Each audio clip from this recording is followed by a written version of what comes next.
جی السلام علیکم ورحمۃ اللہ وبرکاتہ۔ کلاس دہم امید کرتا ہوں تمام بچے ٹھیک ہوں گے۔ بیٹا آج 24 اگست 2020 بروز سوموار درسی کتاب اردو حصہ نثر سبق نام دیو مالی کا آغاز کرنے جا رہے ہیں۔ کرونا وبا کی بنیاد پر آپ کے سلیبس کو نصاب کو کم کر دیا گیا ہے، جس کو اسمارٹ سلیبس کا نام دیا گیا ہے۔ اسمارٹ سلیبس میں اس چیز کی نشاندہی فرمائی گئی ہے کہ مصنفین اور شعراء کرام کے تعارف میں سے کچھ نہیں پوچھا جائے گا۔ پس میں نام دیو مالی کے مصنف کا نام ڈاکٹر مولوی عبدالحق بیان کرنے کے بعد حصہ نثر کی طرف آتا ہوں۔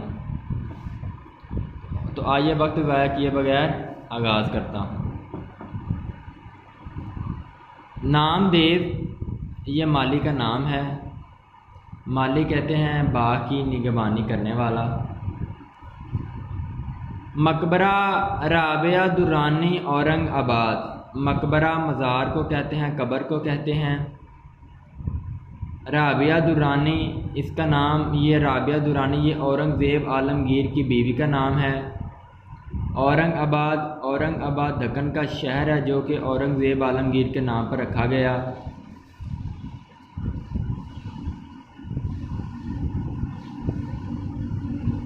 باغ میں مالی تھا۔ نام دیو ایک مالی تھا جو کہ مقبرہ رابعہ درانی اورنگ آباد کے باغ میں پودوں کی دیکھ بھال کرتا تھا۔ ذات کا ڈھیڑ ہندوؤں کی کم ترین ذات شودر کو کہا جاتا ہے۔ ہندو اس ذات کو بہت نیچ سمجھتے ہیں۔ ذات قوم کو کہتے ہیں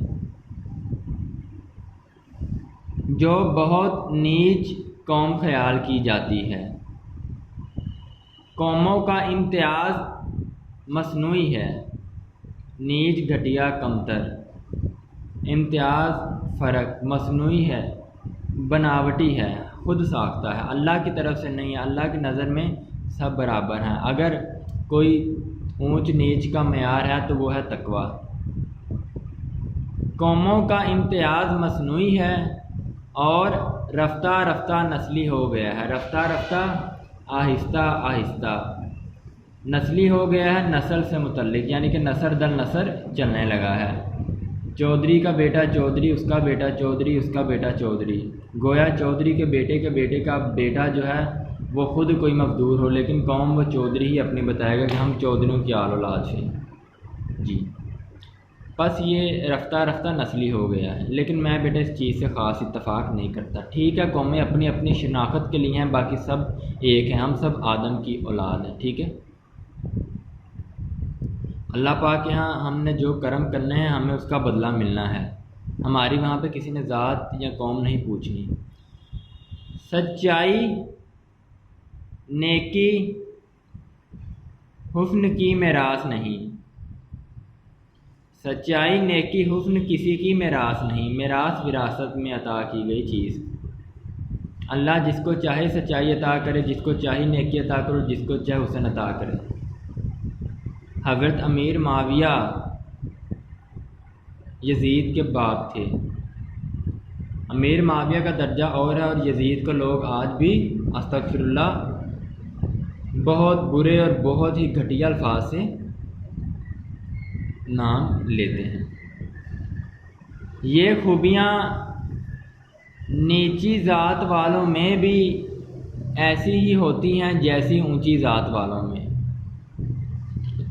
یعنی کہ سچائی اگر نیچ ذات میں ہے تو اونچ میں بھی ہے، نیکی نیچ میں ہے تو اونچ میں بھی، حسن اگر اونچ میں ہے تو نیچ میں بھی ہے۔ شاعر لکھتا ہے کیس ہو کوہ کن ہو یا حالی۔ کیس مجنوں کو کہا جاتا ہے جو کہ لیلا کا عاشق تھا۔ کوہ کن فریاد کو کہا جاتا ہے جس نے پہاڑ کھودا تھا شیریں کی وجہ سے، ہو یا حالی۔ حالی یہ مولانا طاق حسین حالی کا شعر ہے، تو اس لیے حالی کا تخلص استعمال کیا ہے۔ عاشقی کچھ کسی کی ذات نہیں، مجنوں بھی عاشق ہو سکتا ہے، کوہ کن بھی عاشق ہو سکتا ہے، حالے بھی عاشق ہو سکتا ہے، میں بھی ہو سکتا ہوں، تو بھی ہو سکتا ہے۔ یہ کسی کی میراث نہیں کہ کوئی عاشق ہے تو اس کا بیٹا ہی عاشق ہوگا۔ عشق کا الہام کسی پر بھی نازل ہو سکتا ہے۔ آگے مقبرے کا مطلب پہلے بیان کر دیا گیا ہے، قبر، مزار۔ مقبرے کا باغ میری نگرانی میں تھا۔ کس کی نگرانی میں تھا؟ مصنف کی۔ مصنف سے مراد مولوی عبدالحق۔ نگرانی میں حفاظت، نگہبانی۔ میرے رہنے کا مکان بھی باغ کے احاطے ہی میں تھا، احاطے میں، چار دیواری میں۔ میں نے اپنے بنگلے کے سامنے چمن بنانے کا کام نام دیو کے سپرد کیا، سپرد حوالے کیا۔ میں اندر کمرے میں کام کرتا رہتا تھا۔ میری میز کے سامنے بڑی سی کھڑکی تھی، اس میں سے چمن صاف نظر آتا تھا، صاف، واضح۔ لکھتے لکھتے کبھی نظر اٹھا کر دیکھتا تو نام دیو کو ہماتن مکمل طور پر، اس کا مکمل جسم، مکمل تن، اپنے کام میں مصروف پاتا۔ مصروف، مشغول، یہ نہیں کہ ایک ہاتھ میں اس نے کتاب پڑھی یا پڑھ رہا اور دوسرے ہاتھ سے وہ پودوں کو پانی لگا رہا ہے۔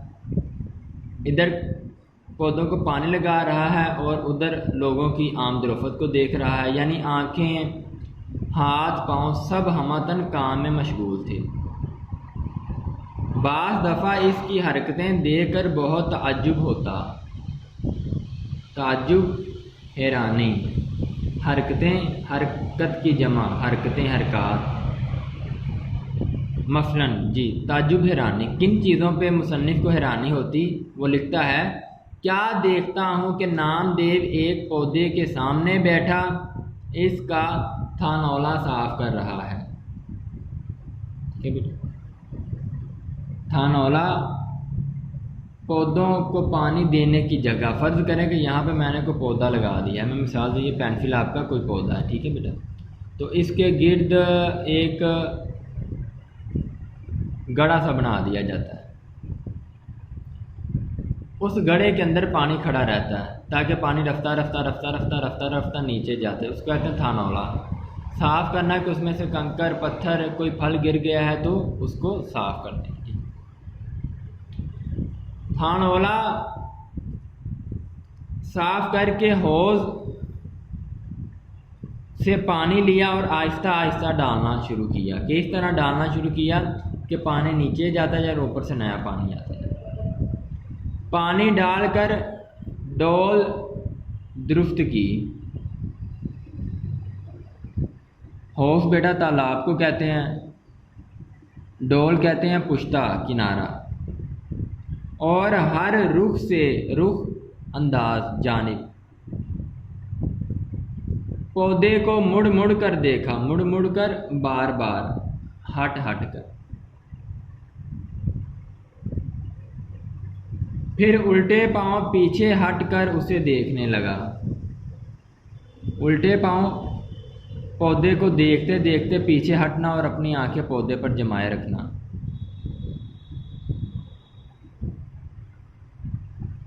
دیکھتا جاتا تھا اور مسکراتا اور خوش ہوتا تھا، جس طرح کوئی باپ اپنے بچے کو پروان چڑھتے دیکھتا خوش ہوتا، اس طرح نام دیو مالی پودوں کو پروان چڑھتے مسکراتا اور خوش ہوتا۔ یہ دیکھ کر مجھے حیرت بھی ہوئی، حیرت، حیرانی، اور خوشی بھی، خوشی، مسرت۔ کام اسی وقت ہوتا ہے جب اس میں لذت، مزہ آنے لگے۔ بے مزہ کام نہیں، بے مزہ بغیر مزے کے، بیگار ہے، بیگار، اجرت کے بغیر کام لینا، زبردستی کام لینا۔ جی بیٹا، آج کا موضوع ہمارے انتہائی مختصر تھا۔ آپ سے گزارش ہے کہ جتنا میں نے آج پڑھایا آپ کو، اول اس کے الفاظ معنی یاد کیجئے گا۔ مشکل الفاظ کے معانی یاد کرنے کے بعد اتنے حصے کو ایک دفعہ خشکش انداز سے، خلاصے کی صورت میں اپنی کاپیوں پر لکھیے گا۔ ڈھیر ساری دعاؤں اور نیک تمناؤں کے ساتھ رمضان سکندر تمام بچوں سے الوداع چاہتا ہے۔